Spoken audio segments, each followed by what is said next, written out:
Good evening, ladies and gentlemen. Welcome back to the Fireside Chat, the CSIA Fireside Chat. I'm Tommy Nelms, the current president of the CSIA. If you're new to us, thank you for joining us. If you're a regular watcher, I just want to remind you of one quick thing. Please like, share, please interact with us. Join us, ask questions, make comments. We love your feedback. But tonight, we've got another great guest, and we're going to move away from chimneys a little bit. Something that the CSIA also participates in a lot. And we've got an individual here. His name's John Bentley. John's a friend. Y'all are going to learn something tonight. I can promise you that. But we're going to talk about dryer vents. And I would argue that there's no one else around that knows anything more about dryer vents than John. And we're going to talk about why we need to homeowners. What's the deal with dryer vents? Why do we need to pay attention to them? What we need to do with them. And so, John, I want you to introduce yourself to the people. I know you. A lot of our watchers know you.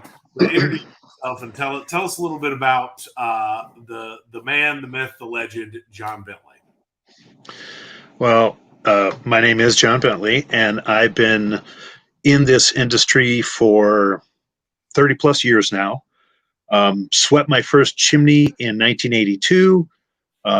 Started working full-time professionally in the industry in 1988. Doing chimneys, dryer vents, and air ducts. And actually, Tommy, you had mentioned chimneys and such. Well, a dryer vent is a chimney. It really, really is. And so when we go to service an installation, it's the same as a chimney. We're inspecting, we're looking at components. We'll do a test for performance on the dryer, which we may not do on a chimney just because we're not going to light a fire. But it is a venting product. And if you have a gas-fired dryer, then you have the potential of carbon monoxide in the home, which can be, deadly. Absolutely. Depending on. But it is exceptionally important. And one of the things about dryer vents is a lot of people don't think about them in the same way as they do with chimneys. But your dryer is used significantly more often than your chimney. Yes. We're using our dryers usually every week throughout the year, spring, summer, fall, winter, when we may use our, solid fuel appliances and such in the fall and winter and early and late spring. But the dryer is being used all the time, and it poses some of the same hazards as a combustion appliance or a solid wood combustion appliance and such. So that's something that we really, really need to keep an eye on. Yeah, that's a really good point because, you think about it, typically, we're not running our wood stove in the middle of the summer, especially in Tennessee. It's like, so hot. But I have almost 13-year-old and a 10-year-old. They're in sports, and we use our dryer probably every day, John. Me and my wife are constantly doing laundry. It never ends. If you're looking for something to do in our house, you can always do laundry. Especially with kids, on sporting goods or sporting teams and such. Yes, you are always, family of 5 parents, 3 kids, dog, parakeet, whatever. You're doing laundry, absolutely, positively. So it's under constant use. Okay, absolutely. So, I'm so glad you brought that up because especially when you compared the similarities between, we've spent a tremendous amount of time. The whole reason why we do this is to educate the homeowner. We've spent a lot of time on, fireplaces, chimneys, the importance of inspections. And so you brought that up. So let's just say, John, I'm a homeowner. Tell me, what do I need to know? Give me the recommendations for my dryer vent. Tell me, like I've never heard this before. Well, it's recommended that you have your system inspected/serviced at least once a year. In many situations, we have clients that will do it 2 or more times a year. And there are the number of factors: how many people in the household, how much laundry are you doing, and such. And some of the classic symptoms that you may have an issue are it takes a number of cycles to dry a load of clothes. Okay. Normally, you would hope that one cycle properly matched to the laundry that you're drying, whether they be cotton or polyester or whatever, one cycle would hopefully dry a load of clothes. But if you're going 2, 3, 4 cycles, there's an issue. Okay. Now, it may be something with the dryer, but more often than not, it's with the vent, because you can't pass the damp air out fast enough if the vent is obstructed or has an excessive buildup of material. So excessive cycle times or too many times cycles to dry a load of clothes, your appliance gets hot. Okay. Normally, there's air passing through. Okay. So as the air passes through, it takes the heat and the moisture out and exhausts it to the outside air. If it can't get out, that heat builds up in the dryer. So if you've ever walked up to your dryer and touched it, it's like, whoo, that's too hot to touch. There's a problem. Yeah. And again, a lot of times it's the vent as opposed to the dryer itself. Now, that being said, it is incredibly common. We see on a regular basis, somebody has a brand new laundry pair, okay, washer and dryer, and they got it because the dryer wasn't drying, okay? Then they get they have somebody come install the appliances and such, and this is so common. And the dryer still isn't drying because it wasn't the dryer, it was the vent. Okay. So that's probably one of the most common things that we see with new appliances that don't function. And these things, they're absolutely positively a thing to consider. And when you think about, as you mentioned previously when we were talking, you're cleaning your lint screen all the time, okay? But the lint screen is only grabbing a small portion of the material that's getting into the venting system. So if you can imagine how much lint you've got in the wastebasket near the dryer or such, probably close to as much has passed through the venting system. And that's a lot of material. And the way you get to determine how often do I need it cleaned is having a professional out. The CSIA has their CDET, Certified Dryer Exhaust Technician locator. So you can find a certified technician in your area by going to the CSIA website and starting on that path. Whereas when the technician comes out, they'll do a number of different things. They'll start the dryer, get it running. They'll test airflow. They may test back pressure, but at the very least, the airflow to see how much air is leaving the venting system. And there are certain numbers that as we look at the testing data, we can determine, if your dryer is putting out 1,500 feet per minute of air, and we go to the vent opening and test it with our equipment, and we've only got 300 or 400, there's a problem there.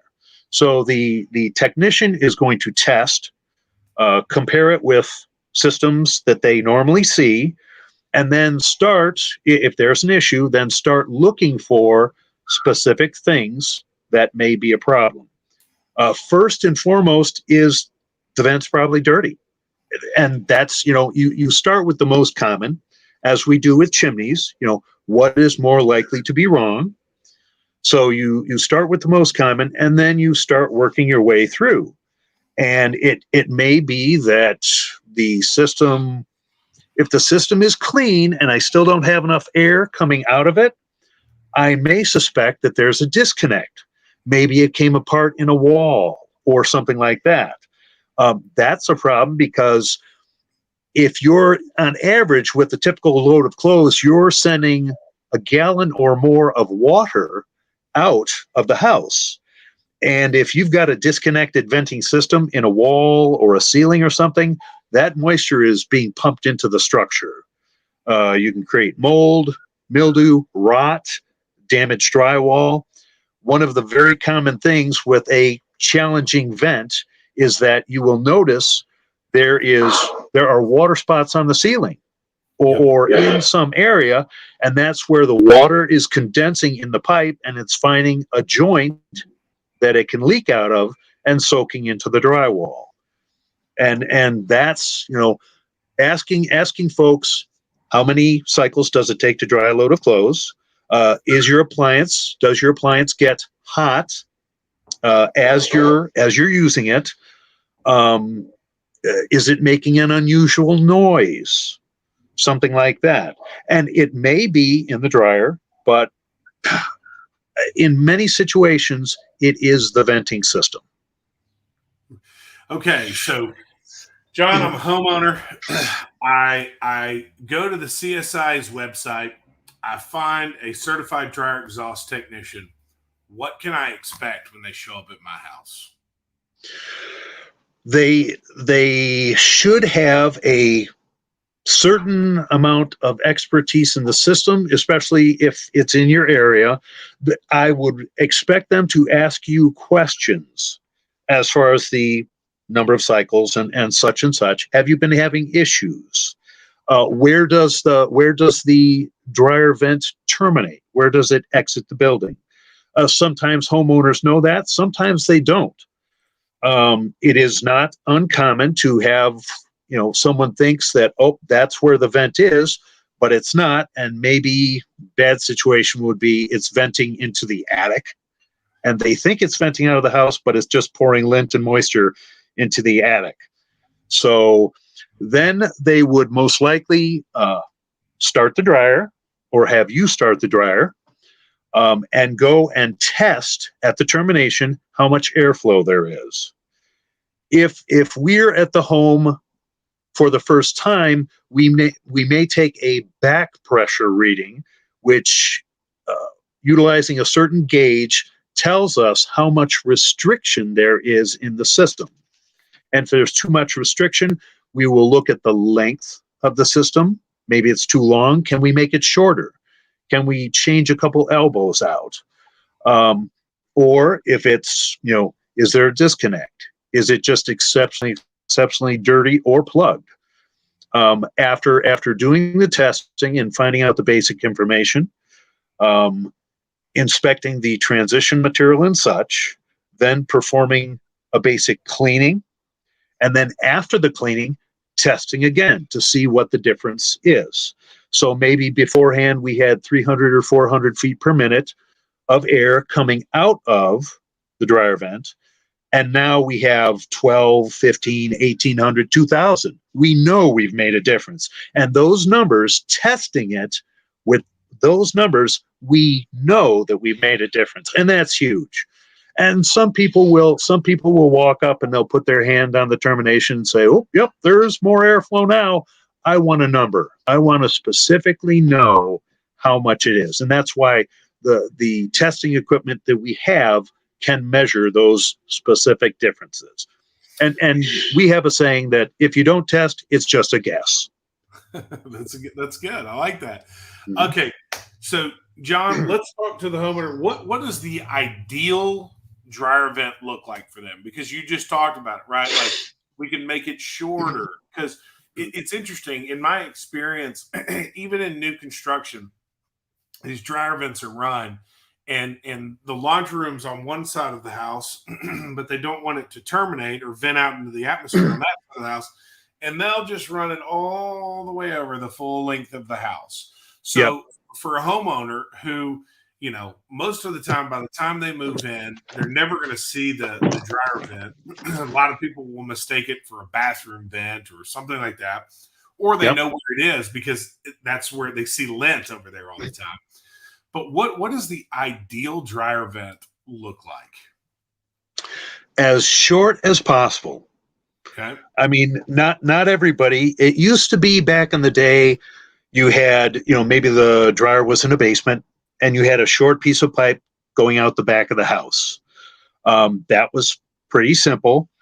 Nowadays, as you mentioned, with different types of construction, folks are, vents are getting 25, 30, 40 feet long. Shortest distance between 2 points is best. And there are ways to shorten up a venting system. And many people do not want a vent, sticking out the front of the house. And that's understandable. Sure. Some folks don't want their roof line or, the look of the roof in the front,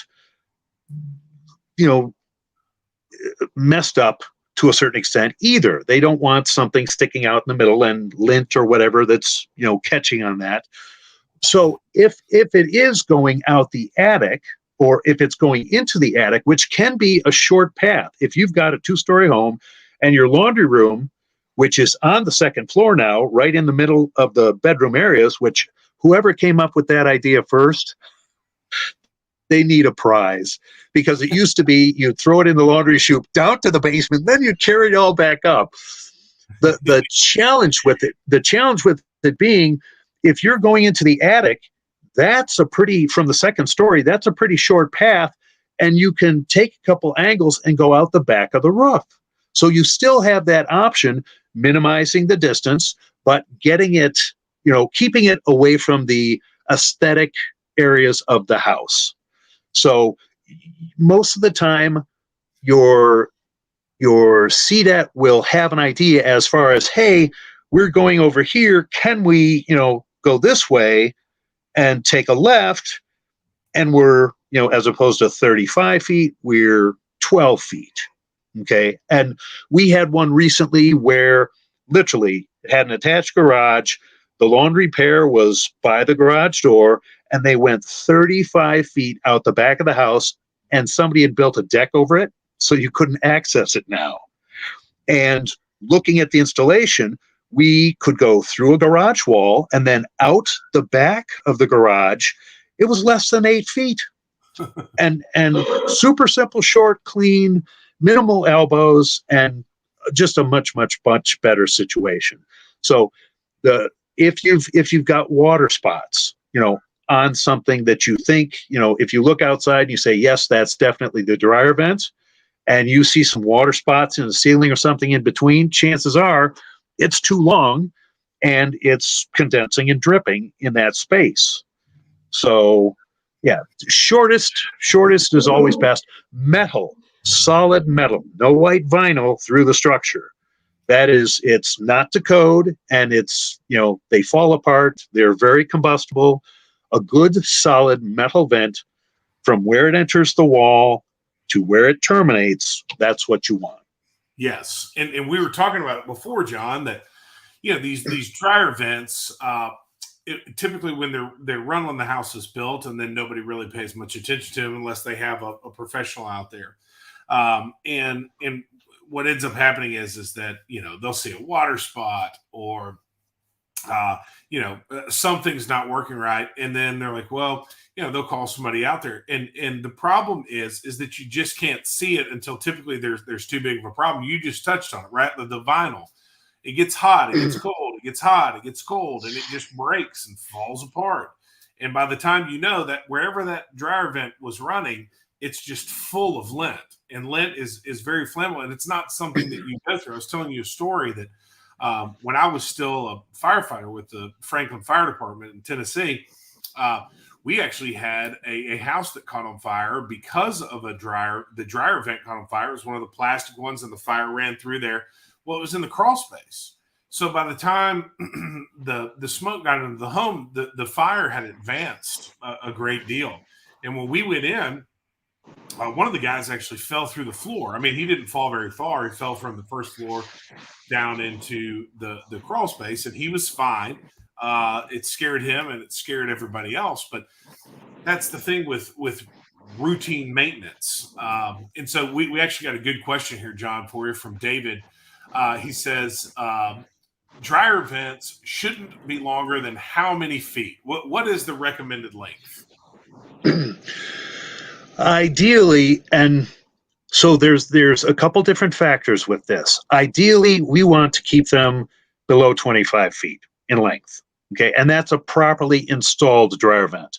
Now, there are some dryer manufacturers out there who they're putting more powerful fans in their dryers, and they're giving some significantly longer lengths to those vents, meaning the manufacturer says that a vent can be X feet long.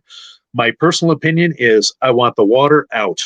Okay, I want the water out, less restriction, faster dry times, less stress on the appliance. Even if a manufacturer or a local code or something states that, a code official states, oh, it can be XYZ long, that's okay, short as possible, absolutely positively short as possible. So we like to see it, less than 25.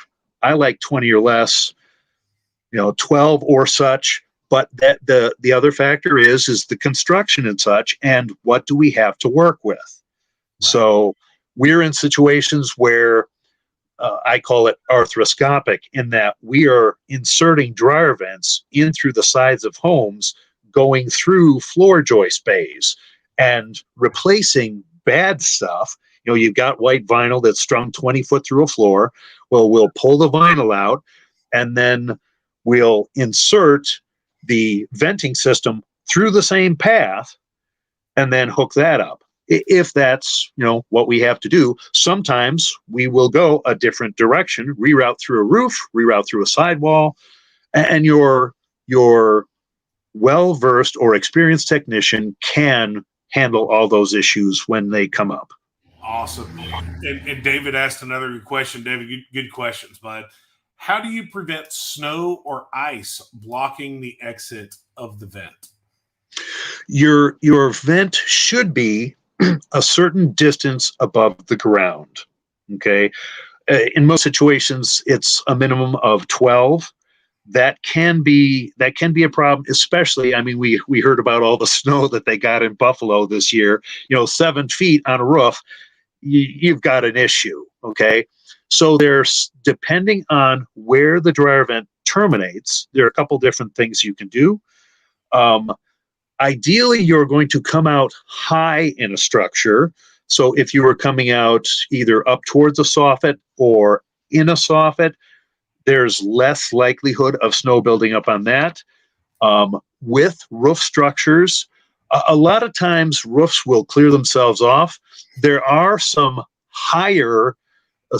roof jacks and such that have higher profiles than that. Some people will put what's known as a gooseneck on something, and that's a piece of pipe similar to, if you were looking at a Class A chimney or such, a piece of pipe that's coming up and out and then going over and down. So it's discharging down, but that gooseneck protects the opening. So it all depends on where you are and how much snow you get and the general conditions. Does it melt? Like, even though the Denver area, they get a lot of snow, but it usually melts fairly quickly. But again, like in Buffalo, that might be an issue that you definitely, if you can reroute it and take it out a higher portion of the building, out the sidewall, you'd be much better off in that situation. Yeah. He said like a PVC. David says like a PVC going down. I think he was talking about the gooseneck, John. Mm-hmm. Yes. Very possible, and you see that on higher efficiency furnace intakes and exhausts as well. When they come out of the side of the house, they'll go up a little ways and then either to a T or a gooseneck in an elbow or such. Yeah. Okay, so John, let's talk to the homeowners here. What can they do? Like we love giving homeowners like some checklists so that they can participate in kind of the routine maintenance, the monthly maintenance of it. So what are some things that they need to be checking? Either every time they use the dryer vent, maybe a monthly. What are some things that the homeowner needs to be looking for? Notating again, how long does it take to dry a load of clothes? Right. If that has changed, then you may want to look into other aspects. Has it been a while since you've cleaned the lint screen? I've seen lint screens with 2 inches of lint in them. It almost looks like the rings of a tree as far as you can tell when they dried the jeans. But cleaning the lint screen on a regular basis with every load of clothes. Every once in a while, you want to take the lint screen over to your kitchen sink and using some Dawn or dish soap, scrub it with a toothbrush. One of the really fascinating tests that you can do is you take your lint screen, you carry it over to the sink, and you try running water through it. What happens is the fabric softener sheets and certain fabric softener products leave a residue on the lint screen, and that has a tendency to resist flow. Okay. And when you take a screen that is full of holes underneath the kitchen sink and pour water on it, and the water puddles in a screen that's full of holes, it's pretty impressive. But Yeah. Scrubbing that with a toothbrush to remove that residue, finding or knowing where your termination is outside, and if there is some type of guard on it, making sure that any lint that's built up on that is cleared off on a regular basis. And you can check the airflow if your dryer is operating and you know that that is the dryer vent opening and there's not a lot of airflow out of it. Digging into it further and calling a professional, because one, either it may be clogged or obstructed, or two, it may be disconnected somewhere inside the structure. Right. And it's shocking to me, even going outside and just making sure that the cover, the guard is still there. Birds love to nest. Absolutely. Creatures love being in there. And you think, well, I just used the dryer yesterday. There's no way they had time to build a nest. I'm telling you, they can build those nests in the blink of an eye. Yep. Yes. And you won't even know it because they'll build them so well that the dryer's not strong enough to blow them out. Absolutely. And that's another thing. If you're in an area, depending on where the vent terminates, if it's in the sidewall of a house, very, very common for birds to make nests. And, if you happen to notice birds flying around quite often, and there's nothing, there's not a bird feeder there or something, it's very possible that they may have a nest in that vent. If it's lower on the ground, chipmunks, mice, squirrels, absolutely love them. I mean, it's a nice warm place to spend the winter. Who wouldn't love that? Yeah. And if they're on a roof, depending on what's there, that's another common spot, not only for birds, but also especially squirrels. Yes. So, John, I'm going to ask you the question that everybody is dying to know. This is the question we get asked all the time, which you see it online. How in the world, when people look at their dryer and they see that lint screen and that screen is so fine, how is stuff getting past that? And where are the socks going? I mean, we have found all sorts of things in dryer vents that when you look at it, you're like, there's no, I mean, it obviously didn't go through the lint screen, but there's some reasoning behind that. So tell people about that, because if the lint screen is there to catch the lint, then there shouldn't be any lint in the dryer vent, right? Well, theoretically, the lint screen is catching the big stuff. It's not catching the small. And if you take your lint out and have a small piece in your hand, maybe take it outside and tap it, you will see a cloud of dust. Okay. And there's a whole range from fairly long fibers to very, very, very small dust. And while the lint screen does an okay job at stopping some things, it definitely does not get all of it. Now, as far as the socks go, that's a mystery that's been plaguing man since he's been trying clothes. And I think whoever figures that one out is going to win a Nobel Prize in physics, because it's got to have some space-time continuum connection there. That's for sure.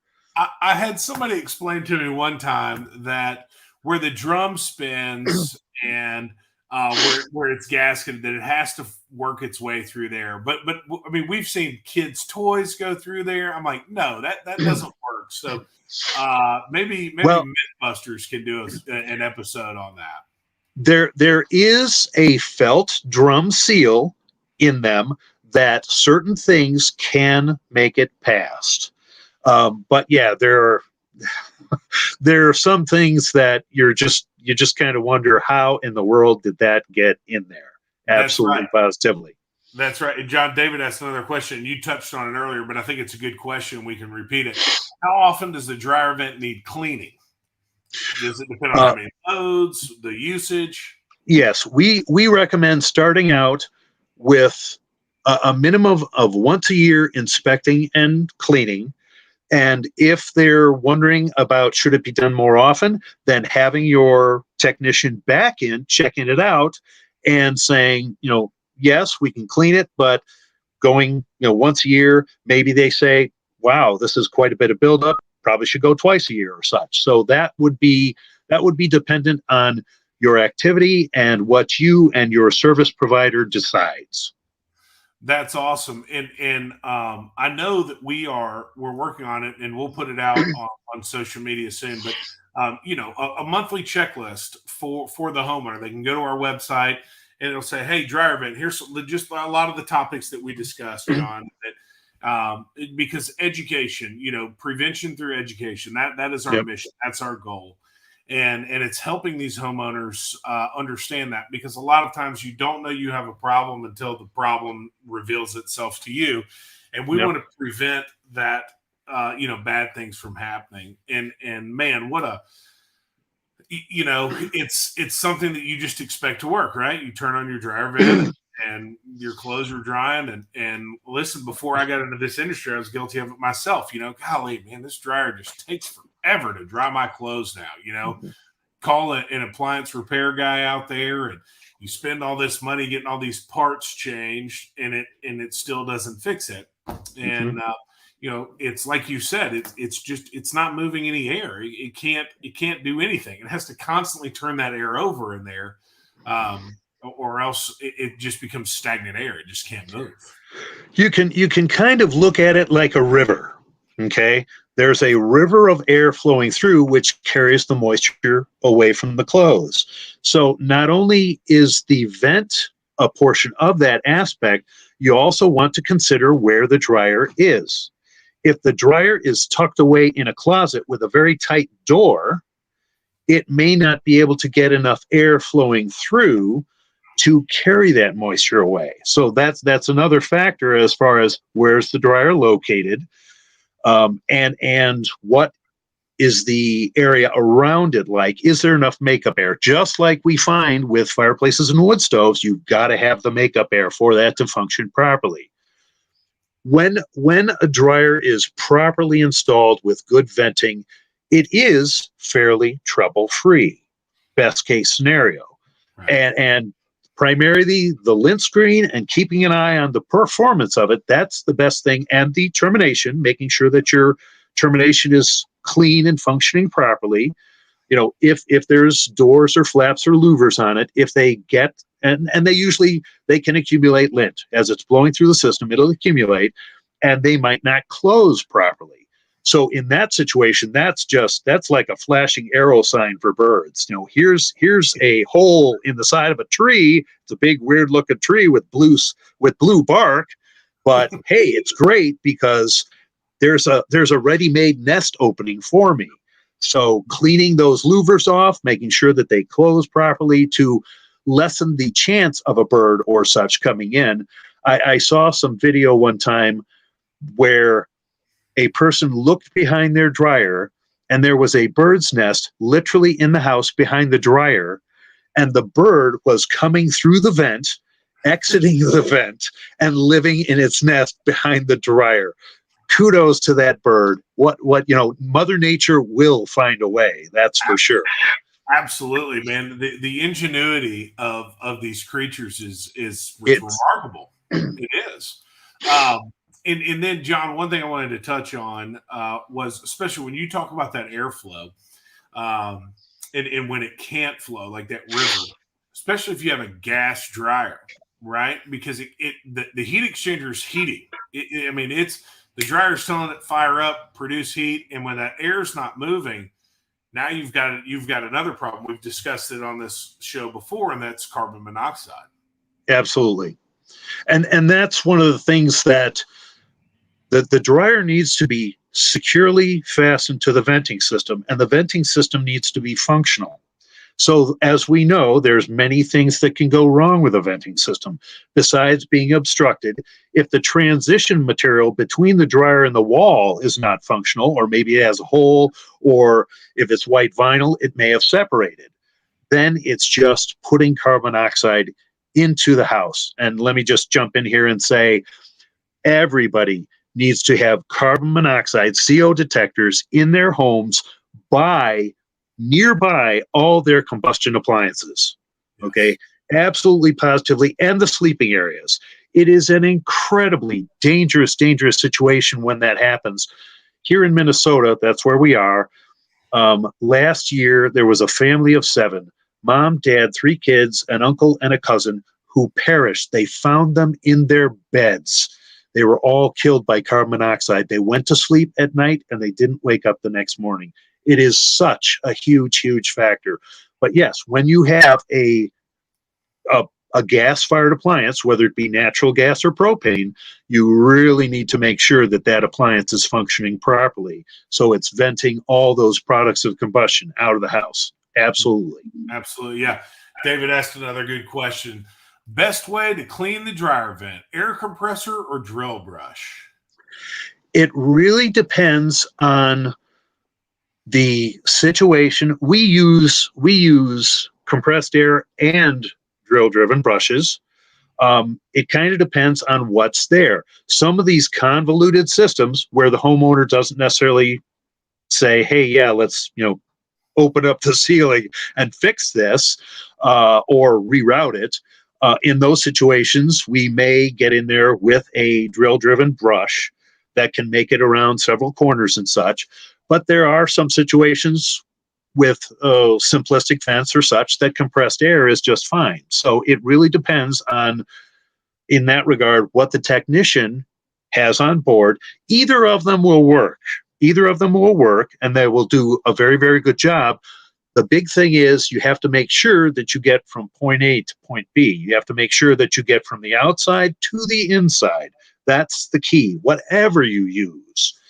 So, and making sure that you've made that distance is huge. We have cameras, and the cameras that we have, everybody's got cameras nowadays as far as it goes. There's the technology has improved and increased so much that a camera really isn't a challenging thing. And if we have a question, if the vent is 4 feet long, that's one thing. If it's going up through an attic, taking twists and turns, I want to run a camera through it. And that's a common way that we find disconnects and things in systems. Running a camera in, and then you're staring at the rafters in the attic, you've got a problem. Yeah. So in that regard, whatever they are comfortable with and whatever the installation leans towards, is the best way. And the technician on site would come up with the best particular technique to clean that vent. Right. Okay, so Miguel Lopez, good question. How much heat can a dryer vent handle to start a fire? I mean, I tell you this, every fire, when you talk about dryer lead, and John, you can speak to this especially, but it's highly flammable. Absolutely. The folks out there who have been Boy Scouts, maybe Girl Scouts, but I was a Boy Scout, and what we did was we made fire starters. We took an egg carton and we put some dryer lint in it and then poured some wax into it, and you had a fire starter. Okay. And that's a pretty good indication right now that lint is flammable. One of the things that happens when you heat and cool things is that combustible materials undergo pyrolysis. As chimney sweeps, we know this.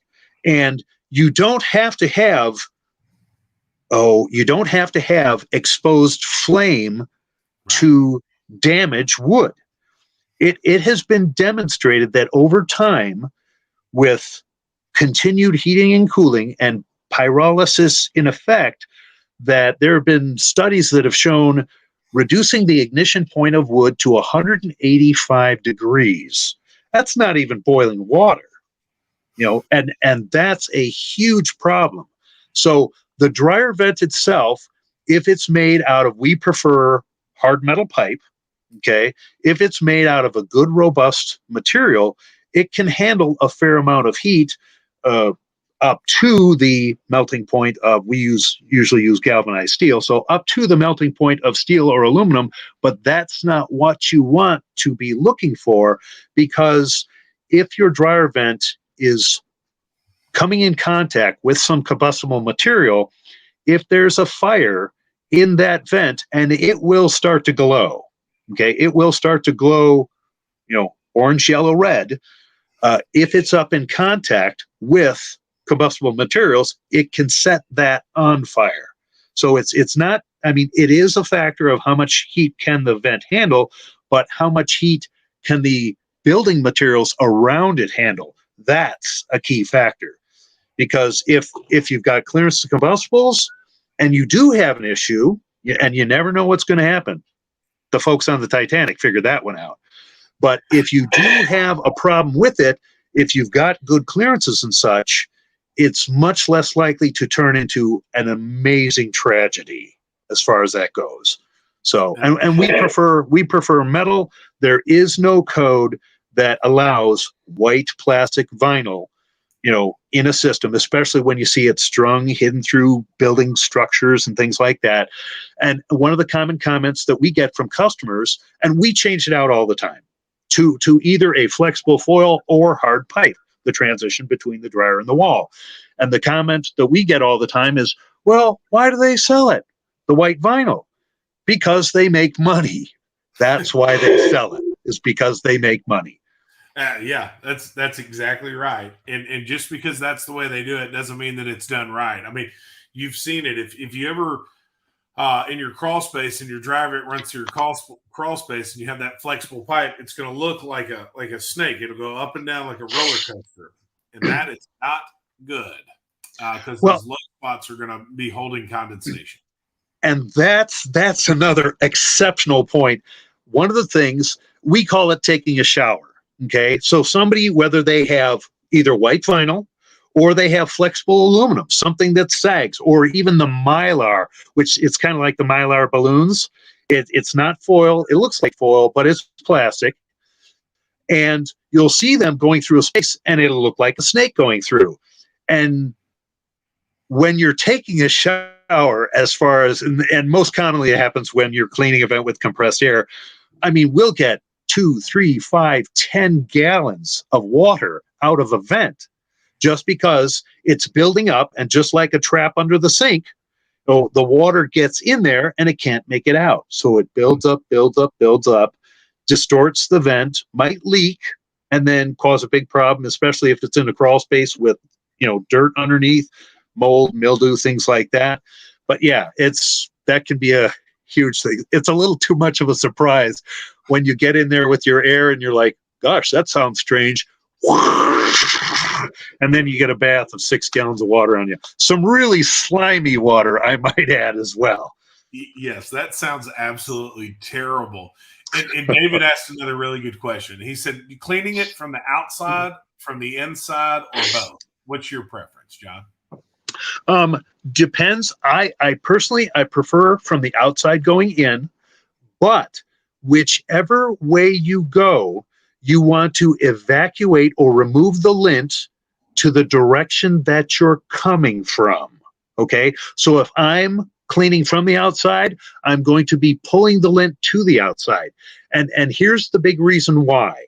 If you started on the inside, and there's lots of dryer vent cleaning tools and such out there. So if you had a big fuzzy brush, and you started inside and you're pushing the lint and you're trying to push it out, that's an exceptionally good way to form a clog, because you're just pushing lint.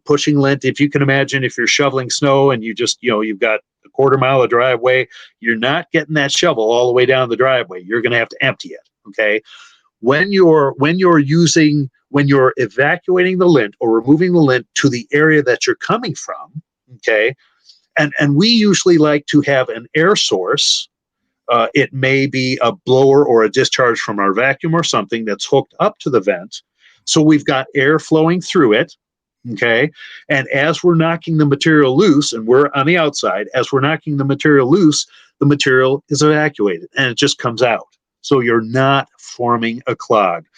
When we're cleaning chimneys, and again, a dryer vent is a chimney, when cleaning chimneys, you don't get up on top of the chimney. If you've got some type of plug or obstruction, you don't get on top of the chimney with a brush and trying to pound it through. That just makes a worse clog. You come in from below and chip away at it so the material in the chimney falls away, and you're chewing your way through that clog. Very similar thing when you're cleaning a dryer vent. You want to evacuate it to the location that you're coming from. Now, depending on the equipment that you have, sometimes we will clean from both the outside and the inside. If there's a challenge getting all the way through, whether it be because of construction or something related in the vent, we may clean a certain amount from the outside and then go inside and clean a certain amount. Sometimes one of our toughest dryer vents was on the 14th floor of a building. Okay, sticking out the sidewall, and so we had to clean that from the inside because there wasn't access to the outside 140 feet up. Yeah. And David's got another follow-up question. David, good questions, man. While cleaning the machine, the dryer should run, or should you make sure the machine is off? So some people use the dryer as their air source, okay, as a source of air to help push the loosened material out. The biggest challenge, if you do that, let's say you have a 14-foot vent and you've got 20 foot of cleaning rod. Depending on where you are, if you get to the 14 foot and then you put another rod on and get that 20 foot in there, you might hear a, and that's you running your brush into the fan. Okay. So that is a huge issue. It depends on what people are comfortable with and the installation as it sits. And like I said, some people will use the dryer as their air source for evacuating dislodged material. And it's, in some ways, it's a positive thing. As a technician, what that can tell me is I'm making a difference because I'm going to feel the airflow increase as it's going. I get a better idea of knowing what the dryer is doing, and is there an issue with the dryer? Did we think there was before? And it's, as you're removing more and more lint, it's getting more and more powerful. There's pros and cons with everything, but if you do use the dryer as your air source, you absolutely positively need to be cautious that you don't get your cleaning equipment into the fan, which can damage the dryer. Awesome, man. John, thank you for that. Okay, so John, last question. Man, I want to be respectful of your time, but so we've dealt with this on the chimney side when we talked about it, right? You can go out and you can buy chimney brushes, but it is not a DIY project. So I'm going to ask you, John, do you think that cleaning your dryer vent, is that a DIY project? It really depends. If your dryer is in a basement and you've got 6 feet of pipe up to the rim joist just sticking out the side, it may be simple enough to take it apart, clean it out with your shop vac and such, and take care of that. Better to do something than nothing. Okay. Now, that being said, I have personally removed a lot of cleaning equipment from dryer vents that homeowners have purchased and gotten stuck in it. Okay. So I myself, I've been a do-it-yourselfer all my life. Okay. I would never dissuade somebody from taking that initiative and saying, hey, let's look into this. At the very least, maybe they see, wow, this is some really bad construction in the crawl space as they're knee deep in mud because the dryer vent is leaking. But, and them getting to know the system, that's where it really, really shines. but you want to be mindful and cautious of the equipment that you're using, pros and cons, because there is the potential to damage things. If it's just a short system, not a problem. If it gets to be a little bit more convoluted or longer, goes into the wall in the second story of a house, you want to make sure that you're getting through the system. And that's where the professional technician, this is what we do for a living. And so in many situations, we may be able to do it quicker and less expensively than you may think, as far as, you taking your time and effort and going to the store, getting some brushes and such. And then if you do happen to disconnect something or punch a hole in the side of a piece of pipe or something, chances are you'll be calling a professional. So it's really what folks, how comfortable they are with the situation that they have. And again, I'm all for do-it-yourselfers, but know when to call in the pro. And if you're not comfortable or not sure, now we have been in situations in the past where we have had people that we have sold equipment to because they, for whatever reason, they want to do it themselves. And I'm a big fan of that. So they will keep their systems clean on a regular basis, and they bring us in once a year to inspect and test. So whatever works for you. But if you've got a question, absolutely positively investigate, jump on the CSIA website, find a CDET certified technician. They have gone through the training and the testing and such. They know what they're looking for, and it can literally be a lifesaver. Absolutely, positively. Absolutely. Well, man, John, thank you so much. And if you're a homeowner and you're watching this, please share it with your friends and with your family. This is information that everybody needs to know about.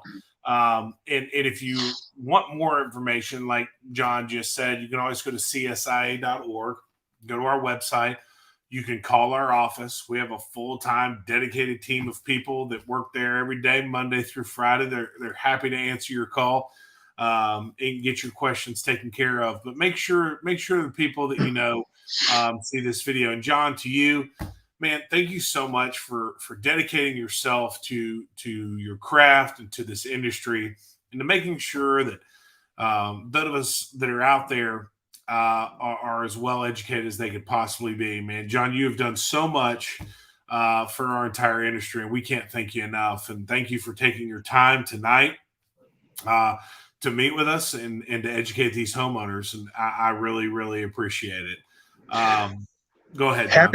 Happy to do it. The one thing I can't emphasize enough, we are using these appliances all the time.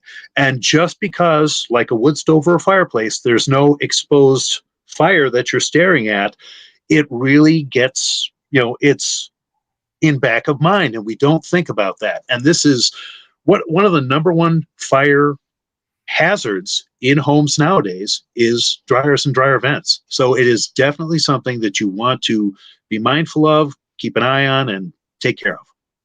Absolutely, man. I couldn't have ended it any better than that, John. That was great. Don't forget, we'll be back in 2 weeks. Like and share, follow us on all of our social media stuff. We always put out our content of our topic prior to our show. So please tune in and share this with your friends and folks. And thanks for spending your Thursday evening with us. And we will see you all in 2 weeks. Take care. Bye-bye.